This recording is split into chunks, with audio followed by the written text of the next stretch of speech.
Welcome back to Keep Trucking Personal. My name is Tyler Kivi, and I'm your host. Before we go any further, I just want to take and give a quick heads up. Over the next 4 weeks, we're going to replay some highlight episodes and conversations that still matter and are still relevant and apply today, just as they did when they first aired. And while those episodes run, we're going to redefine our intro and our outro, and more importantly, keep developing content that keeps this podcast sharp and relevant and worthy of your time. So this isn't a pause, this is a reload. Welcome to Keep Trucking Personal. My name is Tyler Kivi, and I'm your host. Today's guest is someone that I've known for a really long time, someone that the company has known for a really long time, my brother, Dakota Kivi. Dakota, welcome. Thank you. This is a first for me on the podcast of doing it in person. So I wanted to make sure and in touch that it's exciting. The podcast is continuing to evolve. And now, instead of doing it over the air, which makes sense for our drivers, right? Because they're trucking, we're doing it in person. And I'm excited for this. Dakota's down in Kentucky this week. He brought himself, his wife, and his kids. And we've been having a blast this week. So even more excited to get into this conversation. But thank you for being here and excited to hear about your story. Why don't you dive into it and just tell us how you got into trucking? I think I have my own perception of it, but it's always interesting to hear it from you, the person itself. Started at a young age, my whole family, our whole family has been involved in trucking. My dad, uncles, brothers, everybody. So everything's been based around trucking. And that really took off is when I don't really remember, you guys got to truck more with Pops, whereas I was too young the only thing I remember about trucking with Pops is the cheetah pillow he had behind the seat. But I also slept most of the time. That's why I remember the cheetah pillow, because I would pull that out and sleep on it. So I was a lot younger when he was still driving. So that's the thing I remember there. And my big trucking experience started with our Uncle Randy. When we were younger, we would go with him for a weekend out logging. So we'd go up. Most kids want to go to the water park or something. I loved the chance to be able to go with my uncle, where we'd have a cooler full of sandwiches, and all we'd do is truck, load logs, unload them. We'd sleep at the landing, so here we're sleeping both in his bunk. So that really started it even further. And then any chance I could get, I would go hauling with Derek when I was middle school, elementary school, even, I believe. In high school, even any chance I could get it, whether it was after school, Derek would be hauling after hours. I would jump in the rig with him. We'd haul all night. Then I'd come back and go to school in the morning. We did that. I would go on the weekends with him a lot. And then as I got older too, then I started going with Tyler, hauling pipe and spending as much time, and pretty much everything I could ever do was involved in trucking. I was in sports in up until 9th grade, and that was just because I didn't have a license at that point. But as soon as I had my license, any minute I could have was involved in the trucking. Well, I think yours and Derek's story, it was very similar, like committed to the job, and you weren't even old enough to be in the job, but you were there and working through it. And it's funny, I think, for both you and Derek, we don't give enough credit to back in the early phases of driving, how much time you guys put in. And Derek obviously was the catalyst to that. He would work a full work week and truck all the time, and he was committed. But we don't realize how much that afforded us the opportunity to learn and to get those behind the wheel experience, or even sitting on that cheetah pillow and getting a nap in when you need it. But it's interesting to look back and see you got your taste out there with Derek. It's very similar to mine. That's how I got my license. Derek is like, time to chalk it up. You're getting out there and rolling.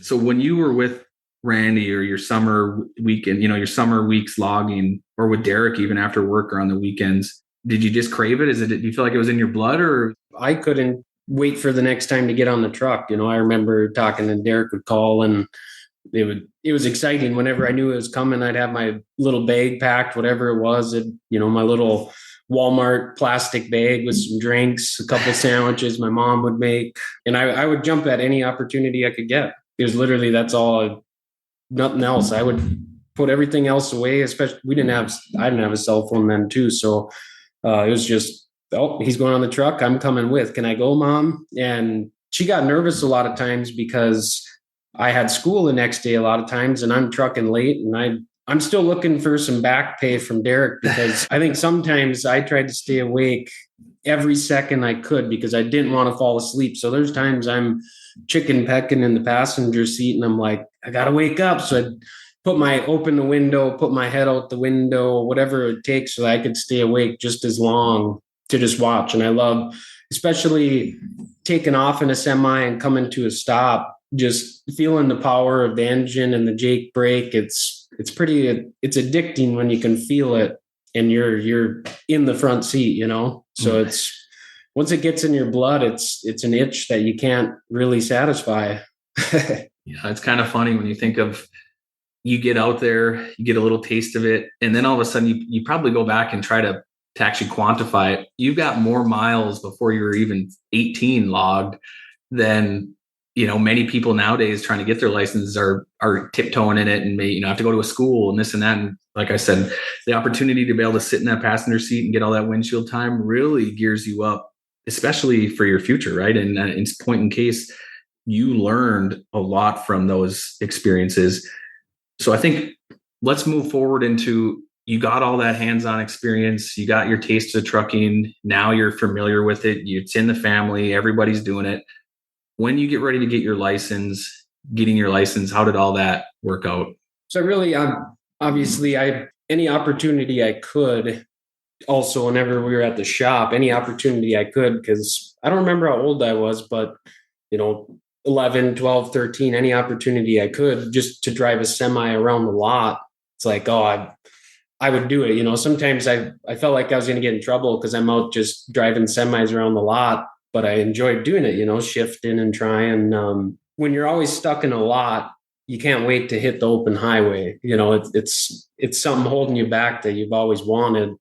So as soon as I turned 18, I got my learner's permit, and then I would ride with Tyler, Derek, any opportunity to go pick up something. It's like, I want to drive, you know, I'm coming with, you're sitting in the passenger seat, I'm driving. So that was, I drove as much as I could. And then it was right around towards the end of being 18 is when I went and took my road test. And I passed it on the first try. I remember the instructor, you know, he was talking, he was amazed that the truck it was our first truck with disc brakes, which was beautiful for taking the test because you don't have to do anything with the brakes. But just going through the test, and I passed it with flying colors. You know, I knew, I was looking around and I could tell he was very impressed. So as soon as I got done and then passed, it was definitely one of the best moments. So as soon as we got back, then it was any opportunity I could to get out on the road, I took it, because I've been held back for how long, sitting in the yard doing 15, 20 miles an hour, which is probably too fast for the yard, but obviously I tested the envelope in the yard. So once I got the opportunity to go out on the road, I took any chance I could. The one unfortunate part is when you're under 21, you can't leave the state line. So I was still bound by a yard per se, but I took any opportunity I could to get out on that highway. And one of my things that I remember often from when you first got your license was, at that point in time, was your girlfriend, maybe fiance, and obviously now your wife, but you had your hands full because she was in St. Cloud, right? Near St. Cloud. Yep. And he obviously was working out of Duluth. So for him to make sure he had quality time with her, plus Derek, who's always calling, like, we got to go. He had to put in that extra work to go to St. Cloud and back very often. That must have been pretty tough to keep up with because we were just getting into the heavy haul phase. I feel like we had a heavy haul, but we didn't really have the momentum to grow it. And right when you were getting into it is kind of what helped propel that, obviously, and kind of helped spell out your future and what you've done. But that challenge of making sure to maintain a relationship, as well as your passion for open road and wanting to put miles on and then haul the big stuff, pretty tough to manage, or what? I'll tell you what, there was a lot of sleepless nights. You know, I would work all day, Sometimes I would have to drive. I'd be doing driving, or I'd be working in the shop. Then as soon as, 5 o'clock, I'm driving to St. Cloud from Duluth, which is 2.5 hours, just 2.5 hours there. And then it's 2.5 hours back. Well, a lot of times I'd only get 1 to 3 hours of quality time that I'd actually spend with my wife, which was my girlfriend at that time. And so I'd be on 1 or 2 hours of sleep, heading right back. I will admit there was one night I learned a lot from it. I started thinking a lot more and started doing a lot more, but I was on my way back, coming back up at 2 a.m. because I had to get back onto the truck to deliver a load by 7. So I'm racing to get back. Well, I woke up on I-35 with dirt flinging in my car or down in the ditch a little bit. So I had to wake up, pull her back out. And I'm like, holy buckets, I really need to watch what I'm doing here, because this could get bad. So but it taught me a lot about dedication. And it's not always easy, but something you love, you got to put time into, and that was my girlfriend at the time and work. So I would do whatever I could to get time with both of those. And it takes a lot of dedication, and there's a lot of lack of sleep, I will say, but I think that also prepared me for, there's a lot of times, I put in a lot of time, and sometimes you can't always get the sleep you need, but the drive and the love for what you do keeps you going in those hard times to get through. Well, and that's, like I said, that's when you were in that phase of life, there was definitely a lot, and I questioned how easy it was to do. And like you said, that you had a passion and a commitment for both sides, work and family, that you were going to deliver on, and you did. And that stands out to me. That's something that I'll remember. I'm sure Haley, your wife, remembers, and you'll never forget that experience. And it really helps paint the picture of that now focused on sleep, right? So let's flip the switch on the other side of the coin.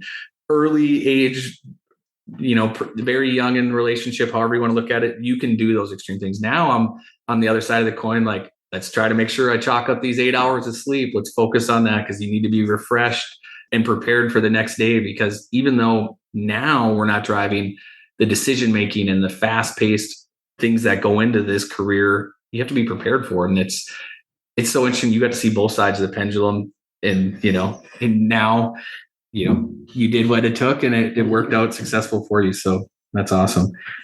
Okay. Well, let's talk about the heavy haul side, because like I said earlier, the heavy haul was a very small part of our business, and it had the opportunity to grow, but it took that person, like we've talked multiple times, that is accountable, that did the job well, that represented not only the company, but himself or herself very well. And you embodied that. And I think, without having like a way to say metric wise, I think that's what propelled our growth for heavy haul. It was you getting out there, you doing the job well, working with Derek hand in hand, being almost that disaster response speed. Like, this job just opened up, or this job just had a machine go down.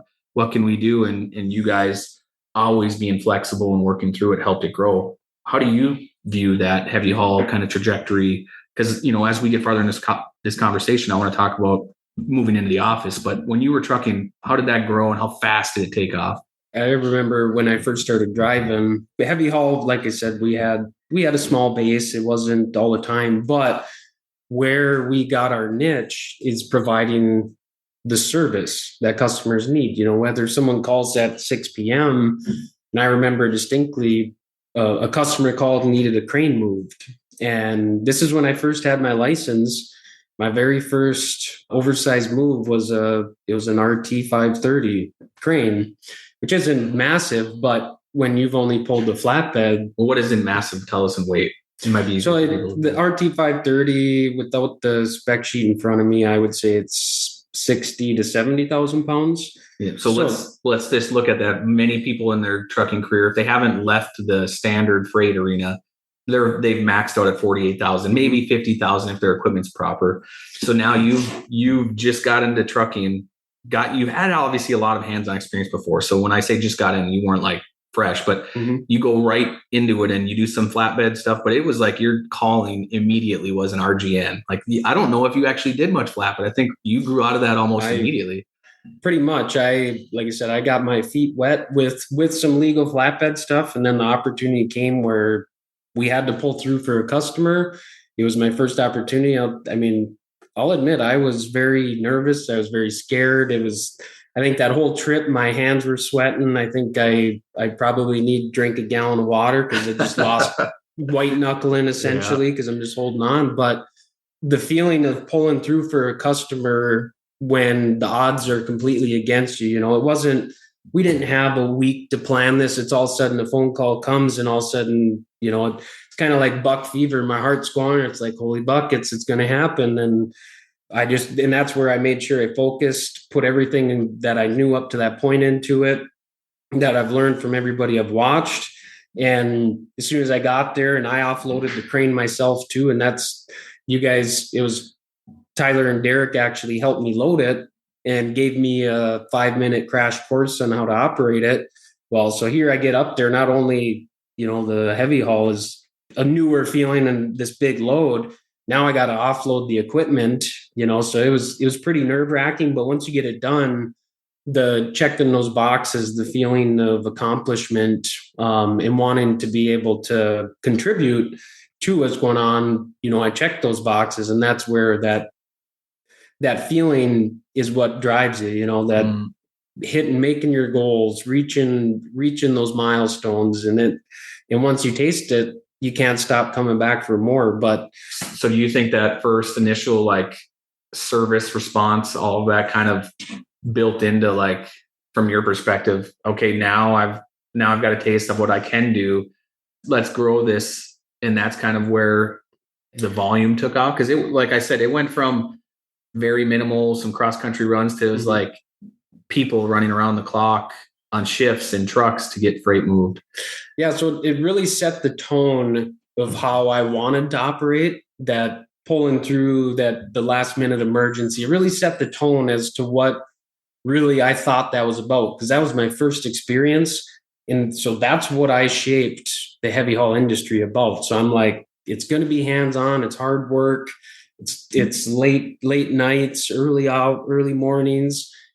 But that's what I built the experience around. So I embodied that. And that's where I'm like, we got to be there for the customers, because anybody can, I guess not anybody, but if you get a month to plan this move and you can make all these plans, that makes it a lot easier. But when you really got to dive in and take the bull by the horns and make it happen, it's like holy buckets. So I embodied that into the whole experience. And as I started getting opportunities with customers, I made sure to never fail. And a lot of times there were times where I didn't have a driver available.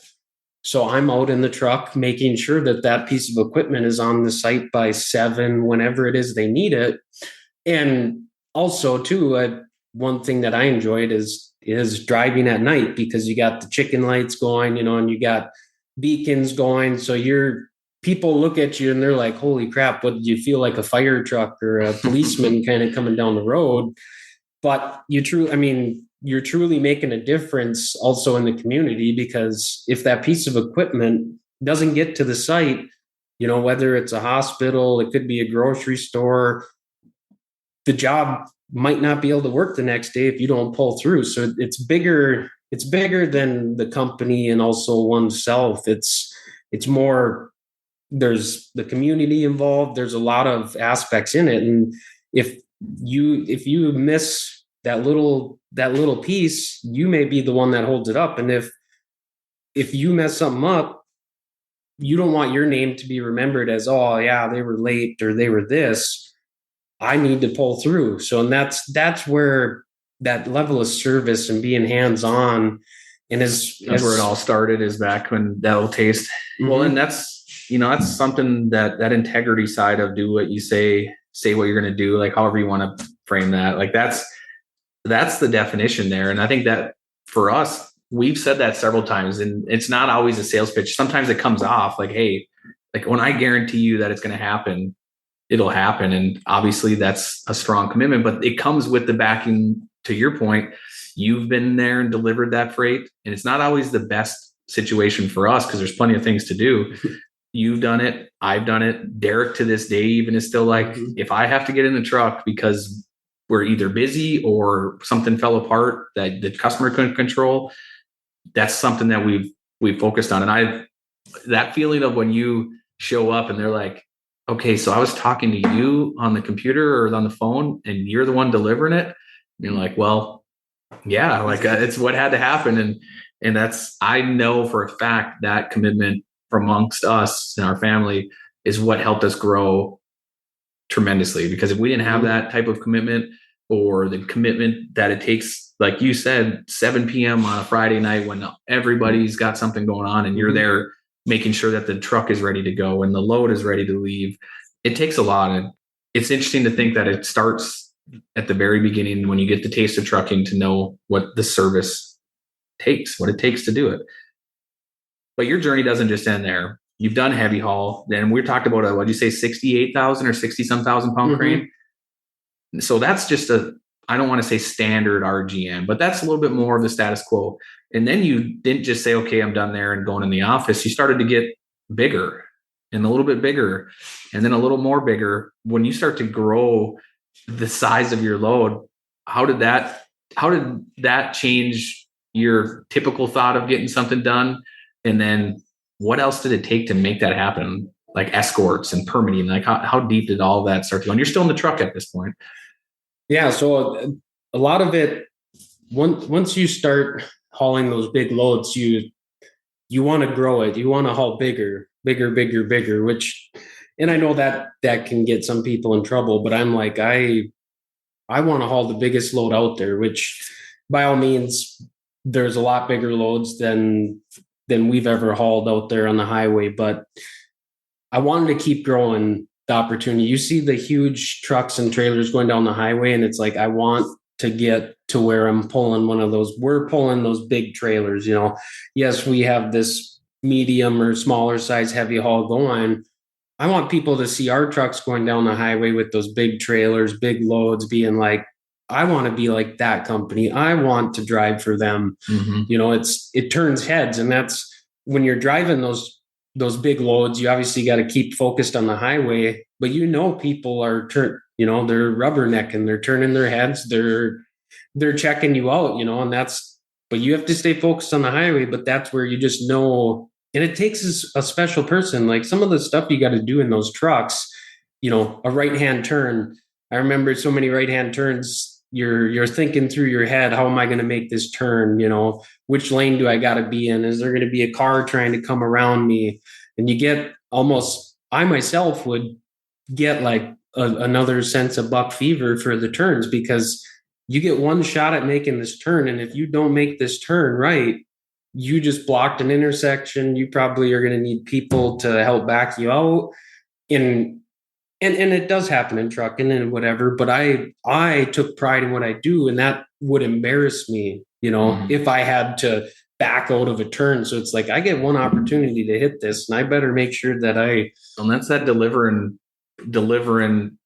excellence kind of mindset. And that's for any driver out there doing this big work. You have to have that, like, I'm going to deliver and I'm going to do it right. And you're always hyper focused on what's the next turn. It's that distilled view. It's not, okay, I'm going 1,200 miles with a 250,000 pound gross weight vehicle. No, I have to make it from here to here today. And that means I need to make this many turns.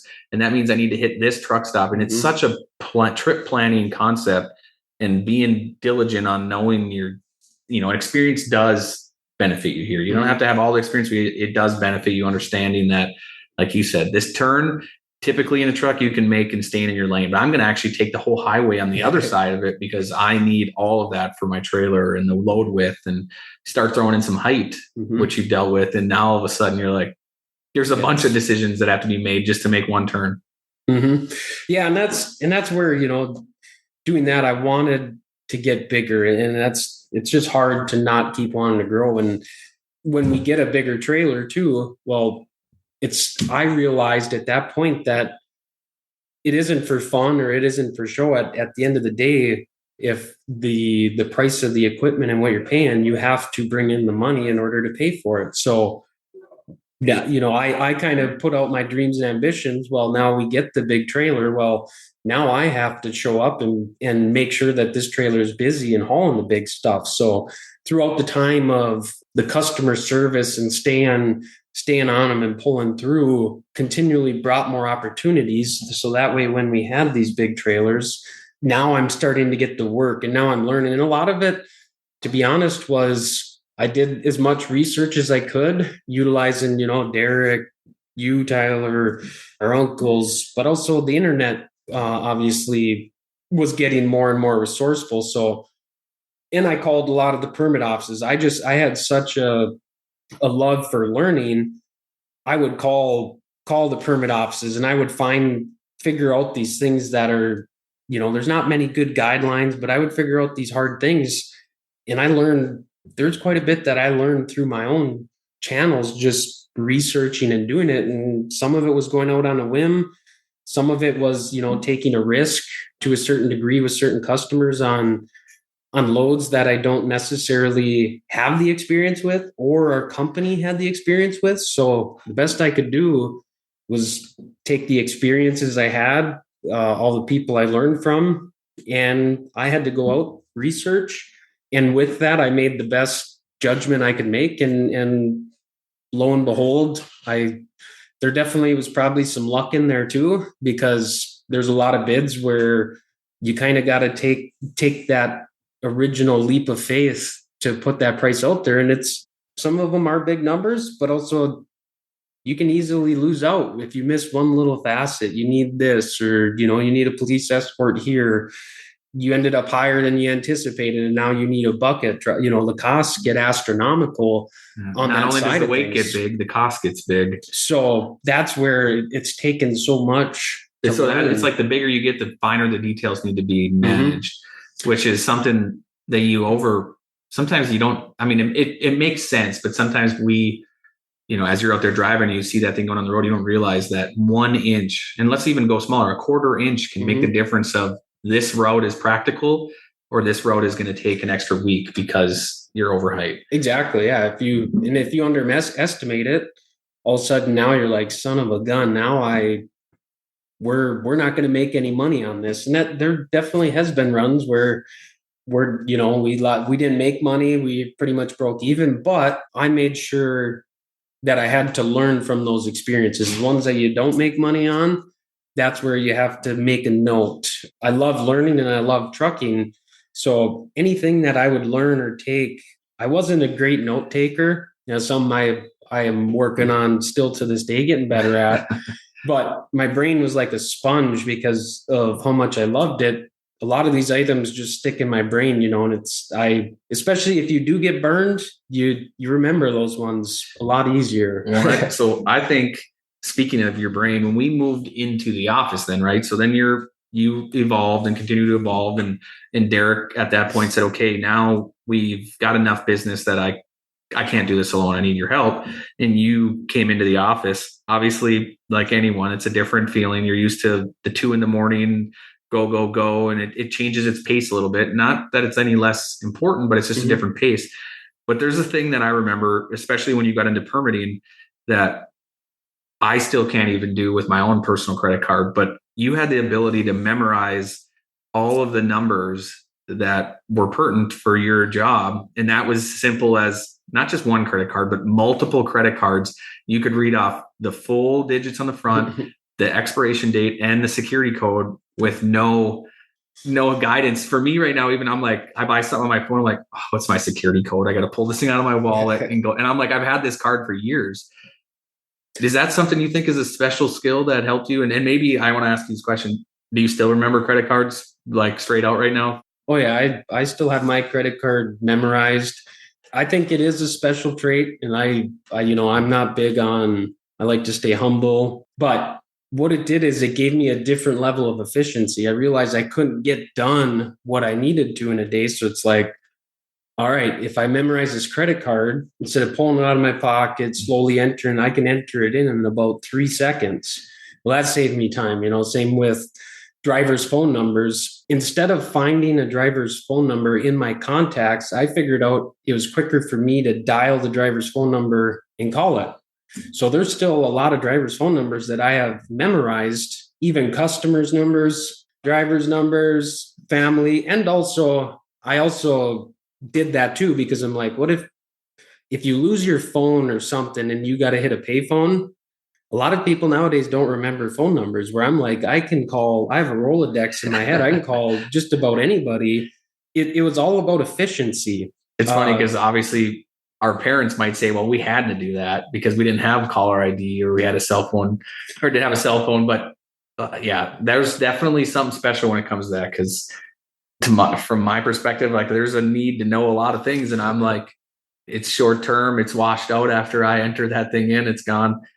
That's an amazing skill. And I think that's, like you said, looking at it from an efficiency standpoint is something that many people don't do. They're not sitting there measuring, like, if I can just dial this number, I can be faster if I know the cards. So you're in the office now, the pace has changed. You have this amazing skill to remember everything that's thrown in front of you. What was all of that experience like? And at this point, you're working under Derek, right? You're working, or maybe alongside of Derek, helping him through his guidance of like, okay, we got to call this person or this or that. How was that experience? It was great. I got an opportunity to grow, and I've always been hands-on, in the shop working or driving. So it was a change of pace to step into the office, but I did enjoy that. You are just as important, obviously everybody's important in the whole organization, but I felt like I'm actually guiding the ship more. I'm leading the way in a lot of areas, and that I felt more important, but I didn't take it lightly also, because it was, I'm 19, 20 years old, and there's a lot of older people, typically older people that I was working with. Well, everybody was older than I was. So to the hardest, it was nerve-wracking to build up the confidence and also the respect. But the one thing that I had is I learned from everybody above me, uncles, family, Tyler, Derek. So I had a lot of experience, but I also had been there and done quite a bit myself in the truck, in the shop. So having those experiences really helped me be able to build the respect. And I think that was the biggest thing that I had to earn and really push, was to get the respect of everybody, especially when we were growing. So Derek was working on his own thing. You were also in the office working on your own thing, and I'm trying to pioneer the heavy haul side. Well, it was hard, and we're trying to learn and grow. Well, I would try to sometimes I would go to Derek for help, but he's too busy that he won't have the time to help me, So sometimes I was on my own figuring out to make sure that I'm making the best decision. And that's, I didn't take it lightly. Like, there's a lot of weight on my shoulders.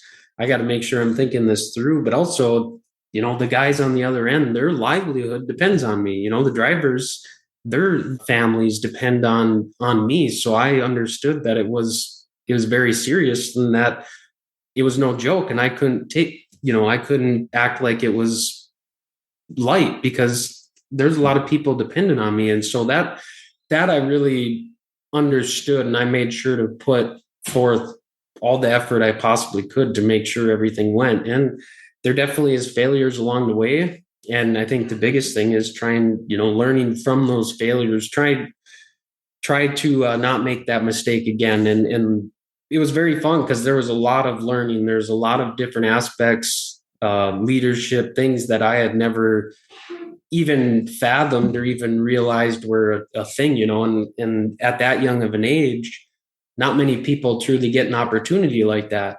Mm-hmm. And although it wasn't handed to me, and, in my opinion, it was earned, I still didn't take it lightly. And it was, I had to perform in order to be in that role. Mm-hmm. And I think it's interesting, the young side of this. So that's a topic that I still bump up against to this day, is you feel out of place sometimes when you're the younger generation in a workforce that's much older. And especially when I started driving, same for you, I'd come up to a job site, and, at that point I was 18, right? I just got my license. I can only stay in the state, and I get to this job site, and I'm sure without a doubt, I probably looked like I was still in high school. Like, most likely they were like, this guy's not old enough to drive a truck, call the cops to get him out of here.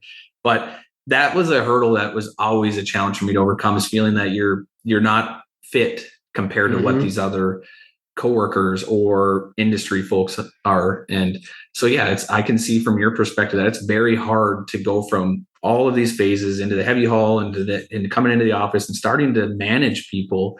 And then, like you said, respect is the most important thing. And it helps being relatable when you can say that I've been on that trailer, I pulled that trailer, Mhm. I can help walk you through loading a crane. And you did the same thing that they had to do. You called resources and leveraged whoever you knew, or sometimes self-taught, whether it was through the internet or just sat in the thing and started it and pushed levers till it moved.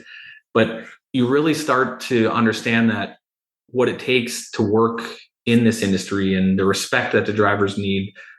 Because when you were in a truck, you demanded that same respect, whether you were 18, 25, or 35, or even 65.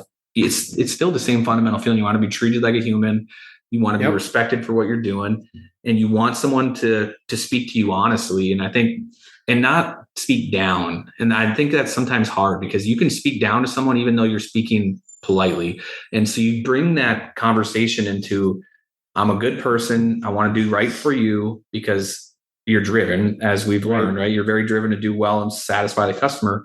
And that breeds and that continues to grow. And pretty soon your team is like, we're here to win. And you start to pull off the sometimes impossible. And I think you've probably got a whole list of those Friday nights where you and your team are like, this has got to be done by Monday. And this may seem impossible, but we have the guys to do it and the team in the building. And you start to put your heads down and plug through it.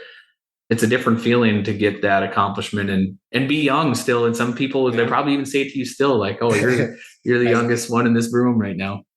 Oh, I still get it all the time. And I remember back to one time I had to go get a crane, which, mind you, it was not a small crane. I think it was 110,000 pounds. Well, I'm 19 or 20 years old at the time. And I remember Derek got a phone call from the customer. He's like, are you sure this guy's old enough to drive? But he was confident because he's like, man, that guy, he knew exactly what he was doing. He had his chains out. He had it loaded within, it was a big crane. I had it loaded within 30 minutes and pulling out of there. And he's like, man, that guy is good, but are you sure he's old enough to drive? And yeah, so I got a kick out of that. And that's, and that's where understanding that I had a knack and I put in the time and the effort to gain some of these skills, and I'll never stop honing them throughout my life because you can never be good enough and you got to continually try to learn.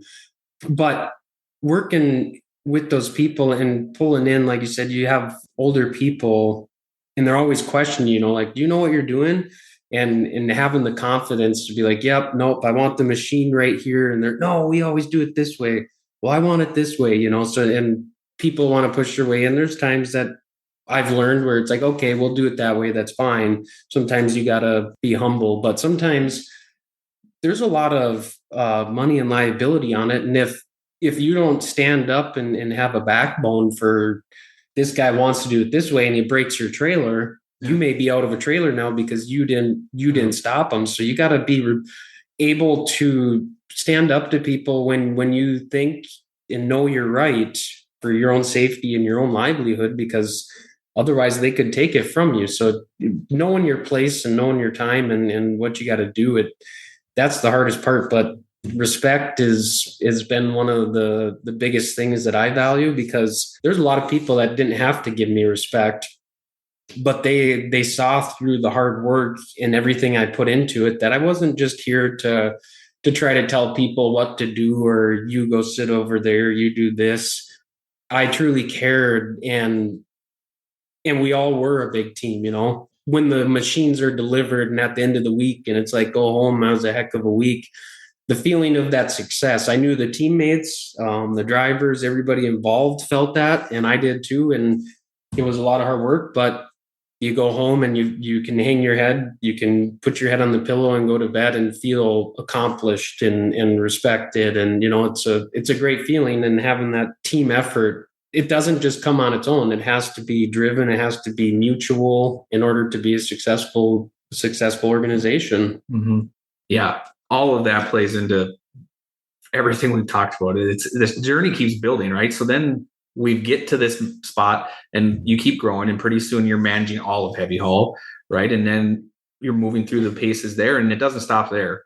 Now your roles even changed again And with the skills and the skill set that you have built over the time, now you're in charge of all of our freight business development and looking at the whole company through a different lens versus a specific division being heavy haul. Now you're saying, I have the ability to take and mold what this was doing. I'm gonna take that, what I learned, and I'm gonna spread it amongst the whole company. And so now we've taken all of that and spread it out. Everybody's gonna feel a little bit of it. Your role has changed where you're not staring down the lens of heavy haul all day. And now you're looking at whether it's our flatbed, whether it's van, it could be end dump, it could be heavy haul, it could be intermodal. Like, you are ready to touch any division, and no matter what it is. So now how has that pace changed again? You went from the high pressure of and you're still very involved. I don't want to discredit, but you've set up people to be prepared underneath you, beside you, to do all the jobs. How does it feel now being a little bit different of a pace? It truly, I still have just that drive where it's like, if I could sit in the office for 20 hours a day and work 20 hours a day, I totally would.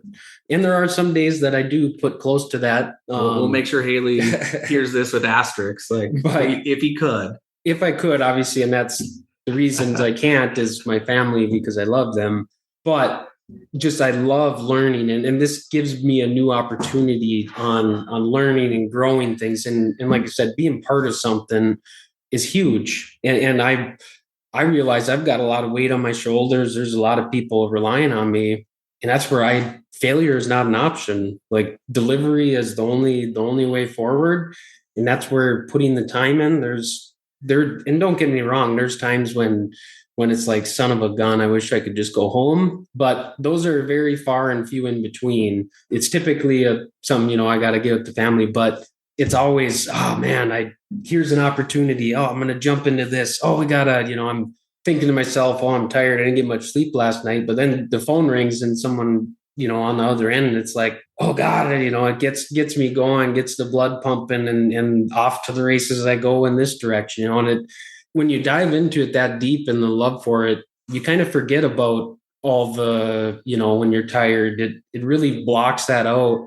And I think of everybody that relies on what we do, and it's what really pulls me through. There's an energy, amazing that there's an energy that comes from that commitment. And I think it's hard to tap into unless you've been in it. And for me, for example, the way I feel some mornings, and this just happened a week ago, I told Caitlin when I was driving to work, I said, I had so much energy, and like, I was almost a little worried that I was I like to say jazzed up, ready to get to work. Cause I was like, it's time. And I got all these ideas, and that sometimes that's my own pitfall, is too many ideas. But I get going, and like you said, you might have heard something, saw something on the news or any of that, and all of a sudden it spurs off an idea, and you're like, okay, let's try to put this in. Or even the other side of the coin, you just know you have a pile of work to get done. There's a lot on your plate, and it's like building that mindset, like, okay, get ready. It's like you're getting ready to start the race, get ready. And then you sit down and it's like, let's go, let's pile it up. And I think if somebody listening hasn't experienced that, I don't have the best advice how to get into it, but when you do find something you're passionate about or energizes you and gets you motivated, it truly does replace caffeine kind of mindset. Like, it's there. It's for sure. Yeah. And a lot of it too, you're really onto something. If some of my best ideas, some of the times that I get the most clear thinking, whatever, is before I'm going to bed, which usually also is why I do lose some sleep, because I can't shut my mind off because I'm thinking about this permit or this truck or this load or this customer or this lane. And I'm like, what can I do? Well, sometimes you get the idea and it's like, I don't want to go to bed. I got to write this idea down or I'm going to forget it.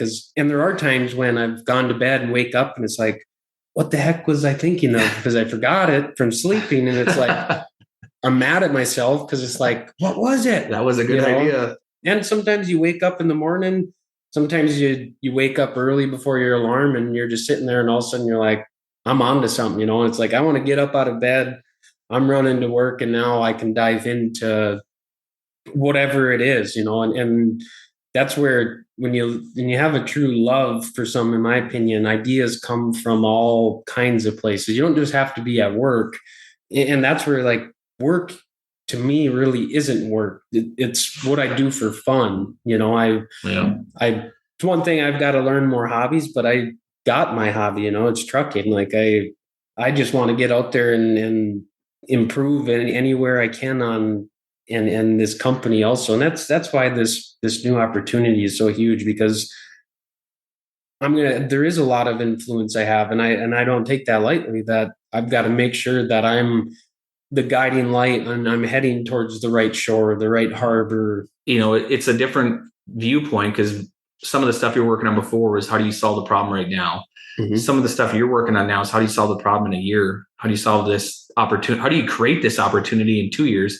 It doesn't matter how whoever challenges you with what the challenge is, mm-hmm. It's a little bit longer of a turn. And when you get on the front of the ship, or when you're making a lot of big decisions, people often forget that, as the higher you get, the ship turns a little bit slower, it feels like.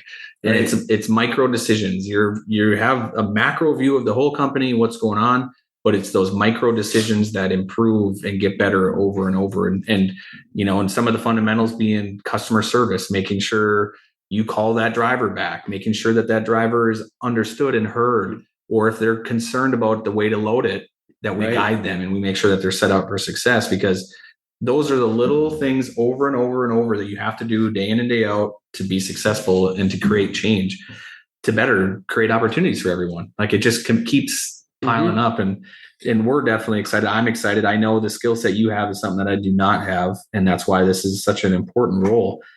What do you think about our culture? Like I know from how you work, I know how from Derek works, I know from many people how driven and motivated they are. What does it feel like to be surrounded by people that are that committed to getting the job done? It's very awesome. It's like you see the love for it, and it's the compassion. It's when I'm down, you're going to lift me up, and vice versa. If someone's struggling over here, we're going to help out, and it doesn't even have to just be work. And that's what one of my biggest focuses right now is yes, I do want to make everybody a better person at work, but I'm focused on if I can make people better in their day-to-day life at home, everything. If some of these skills are replicable in your day-to-day life and we can improve that, that's where I want to go, because that goes way farther than just, work. And that's what I want to replace the word work with fun. I come to work and I'm like a pig in mud. The more work I got, and I don't even know how to explain it. It's just opportunity. It feels so good to have opportunity, and that's the biggest thing too. When you have an opportunity, you have to grasp it.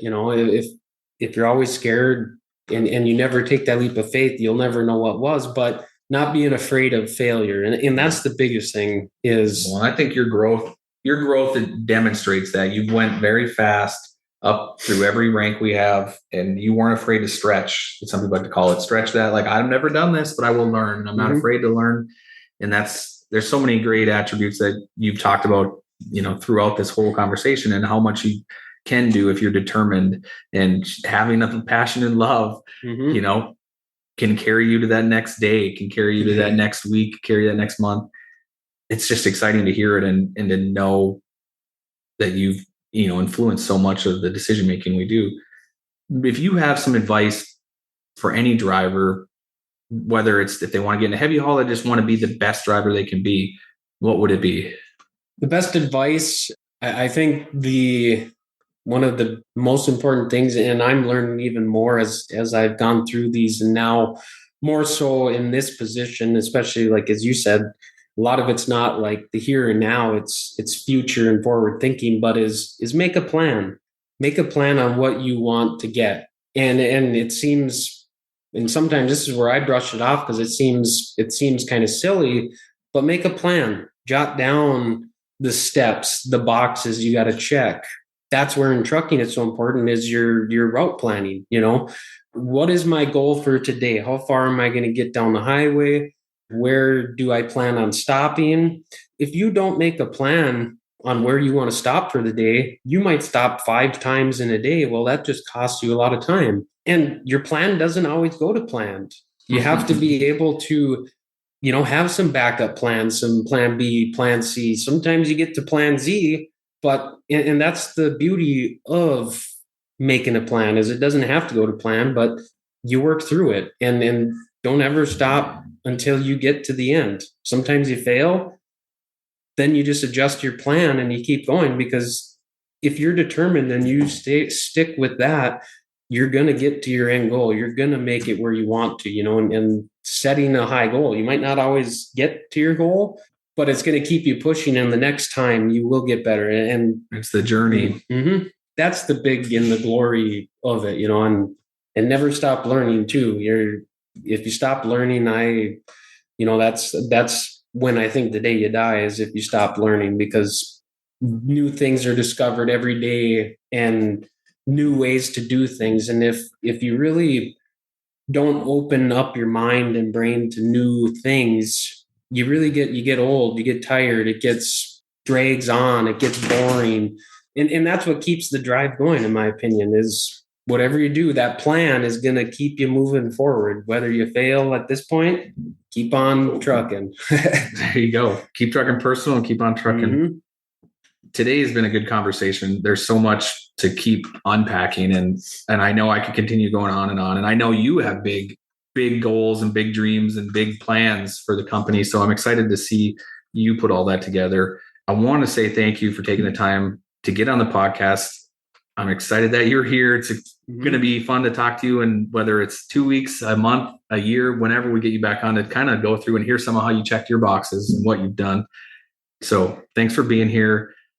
Make sure to spread that love between work and family.